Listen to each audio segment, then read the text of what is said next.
പുതിയൊരു വീഡിയോയിലേക്ക് സ്വാഗതം. പണ്ട് മുതലേ നമ്മൾ പറയുന്നതാണ്, ഹൈറിച്ച് എന്ന തട്ടിപ്പ് കമ്പനി കേസുമായിട്ട് മുന്നോട്ട് പോകുന്നത് ഒന്നുകിൽ പിൻവലിക്കാൻ വേണ്ടിയിട്ട്, അല്ലെങ്കിൽ നീട്ടിവെച്ച് പിൻവലിക്കാൻ വേണ്ടിയിട്ട്. ഈ രണ്ട് കാര്യങ്ങൾക്ക് വേണ്ടിയിട്ടാണ് ഇവരെ കേസ് എന്ന് പറഞ്ഞിട്ട് ആൾക്കാരെ പറ്റിക്കുന്നത്. അപ്പോൾ അത് തന്നെ ഇന്ന് FIR ക്വാഷ് ചെയ്യാൻ വേണ്ടി കൊടുത്ത കേസിലും സംഭവിച്ചിരിക്കുന്നു. നമുക്കറിയാം, പണ്ട് ഇതുപോലെ ഒരു FIR ക്വാഷ് ചെയ്യാൻ വേണ്ടി കൊടുത്തിട്ട് 20 തവണയാണ് ഇവർ മാറ്റിവെച്ചത്. അവസാനം ബെച്ചുകൂറ്റൻ സാറ് എടുത്തിട്ട് ചോദിച്ചു, എന്താണ് ഉദ്ദേശം, ഇവിടെ ഒരു അപ്ലിക്കേഷൻ തന്നിട്ട് ഇത് മാറ്റിവെക്കുന്നതിൻ്റെ ഉദ്ദേശം എന്താണെന്ന് ചോദിച്ചു. അങ്ങനെയാണ് അത് പിന്നെ അടുത്ത ദിവസം വന്നിട്ട് പിൻവലിച്ച് ഓടിയത്.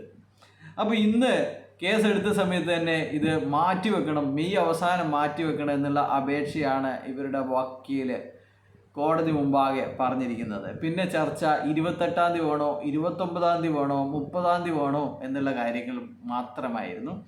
അപ്പോൾ നമ്മുടെ മറ്റേ കേസ്, നമ്മുടെ അപ്പീല്, ബഡ്സിൻ്റെ അപ്പീല്, അത് 2-ാം തീയതിക്ക്, ജൂൺ 2-ാം തീയതിക്കാണ് മാറ്റിവെച്ചിരിക്കുന്നത്. അതുകൊണ്ട് അതിനോട് അടുപ്പിച്ചുള്ള ഒരു ഡേറ്റ് ആക്കി തരണമേ എന്ന് പറഞ്ഞിട്ട് അപേക്ഷയായിരുന്നു.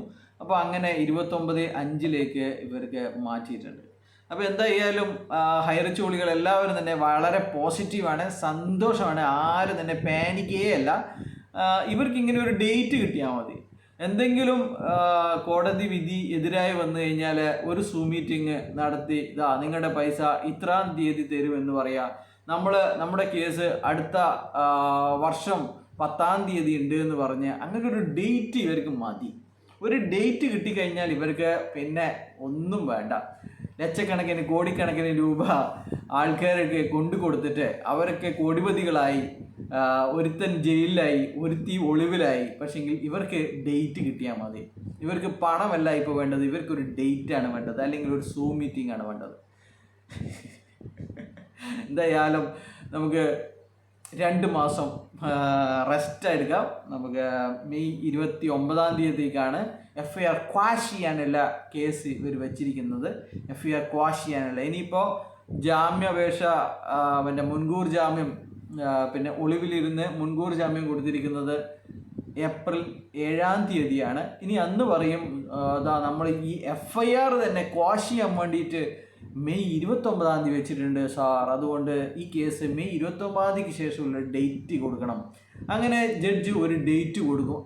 സന്തോഷം, സക്സസ്, അൾട്ടിമേറ്റ് സക്സസ്, നമുക്കൊരു ഡേറ്റ് കിട്ടിയിരിക്കുന്നു എന്ന് പറഞ്ഞിട്ട് ഇവന്മാരൊക്കെ തള്ളിമറിക്കും.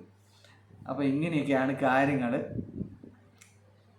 ഒരിക്കൽ കൂടി ചോദിക്കും, നിങ്ങൾ ചോറ് തന്നെയാണോ തിന്നാറ്?